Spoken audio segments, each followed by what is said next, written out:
In 2002, the United States of America passed the Zidera Bill, which had a set of economic sanctions against Zimbabwe. Since then, Zimbabwe has been crying alone against the effects of sanction on its political and socio-economic sector.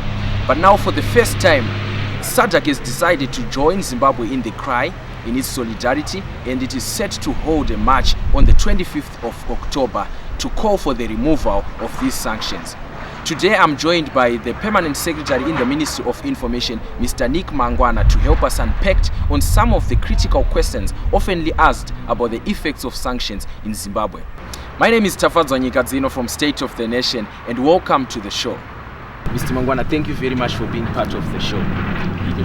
Now, we want to talk more about the Anti-Sanctions Day, which is slated on the 25th of October, which is this week.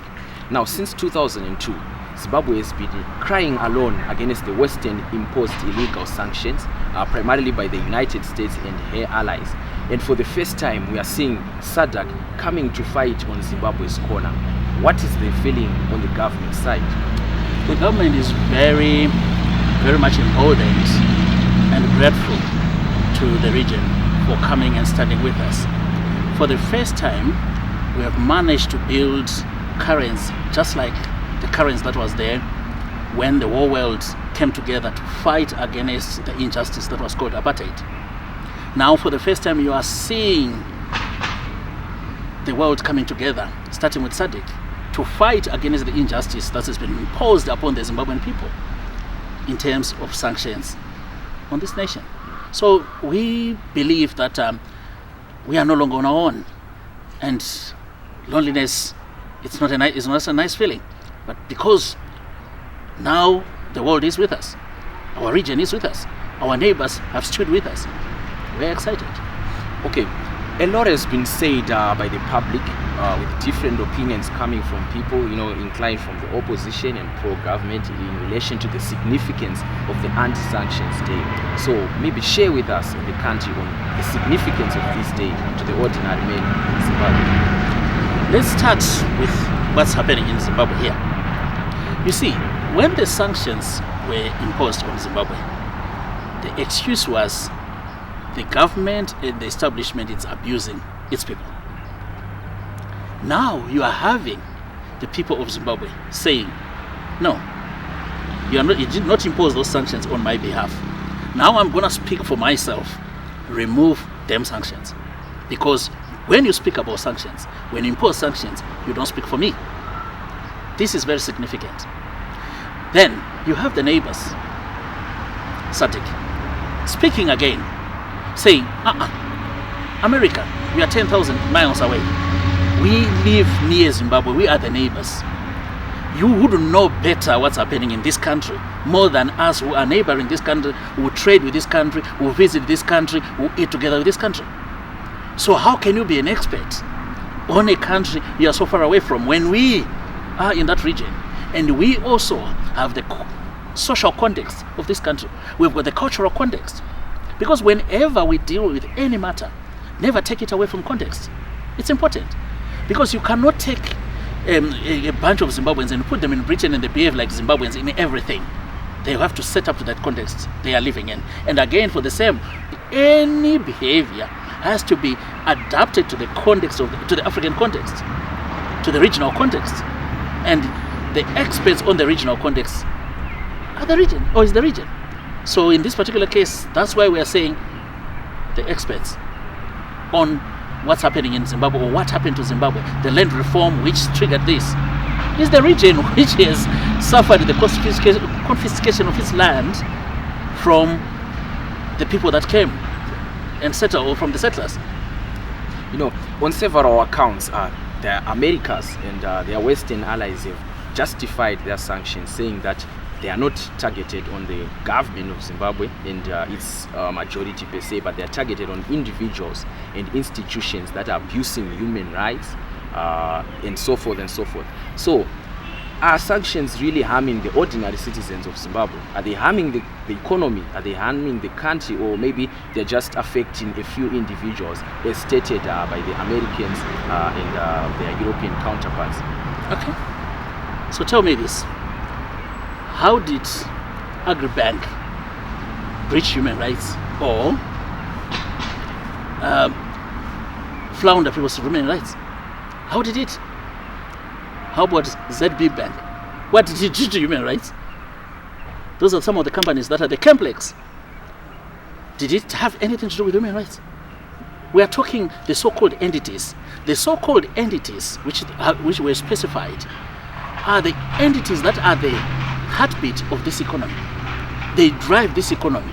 So if those entities use third parties to even acquire implements, inputs and so forth, and which makes their products very expensive, you have imposed sanctions on the people of Zimbabwe, not on that entity.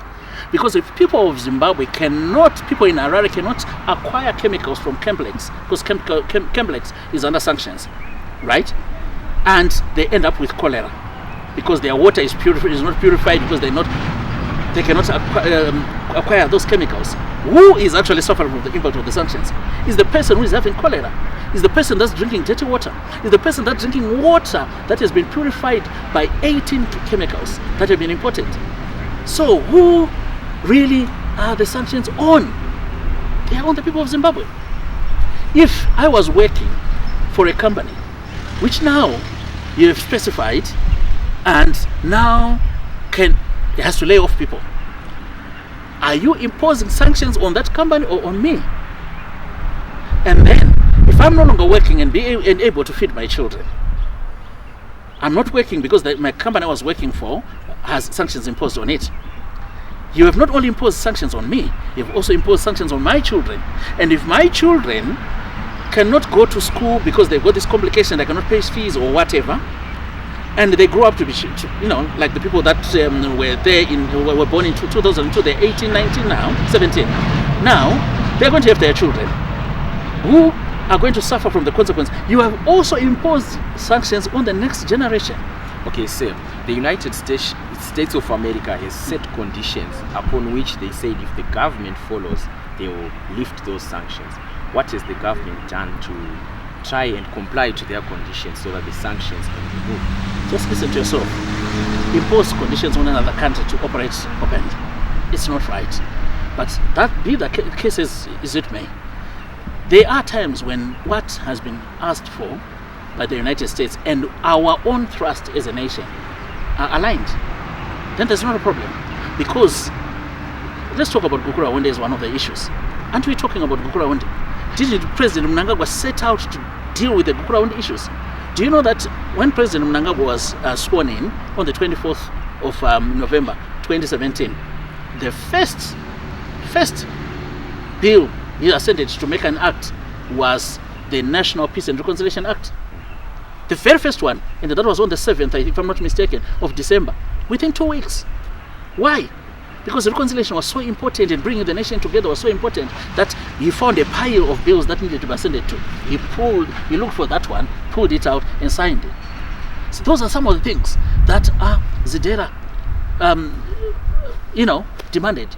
But regardless, we cannot have another nation saying to us, when you are dealing with issues of your past conflict, deal with them this way. As much as we don't go to the Americans and say, no, we had past conflict with the native Indians in America, who you gave anthrax and smallpox.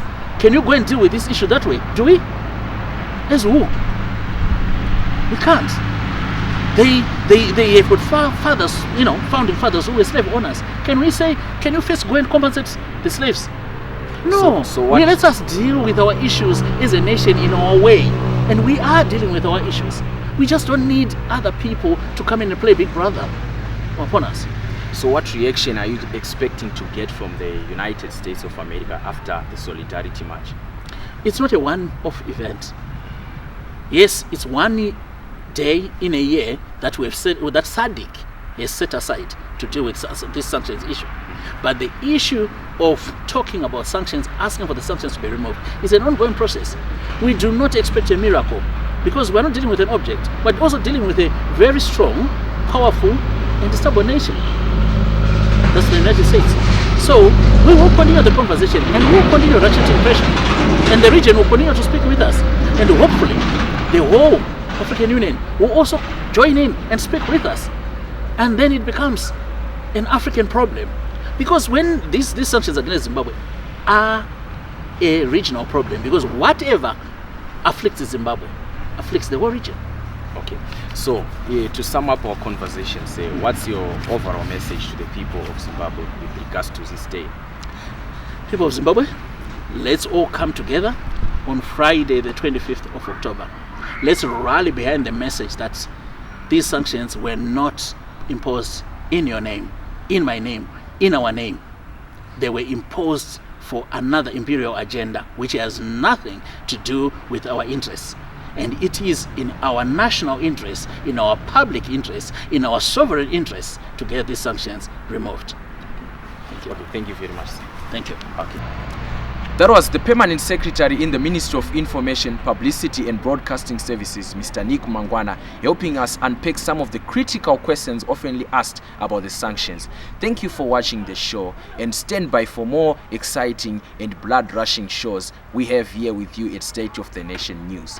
Have a wonderful day. Cheers.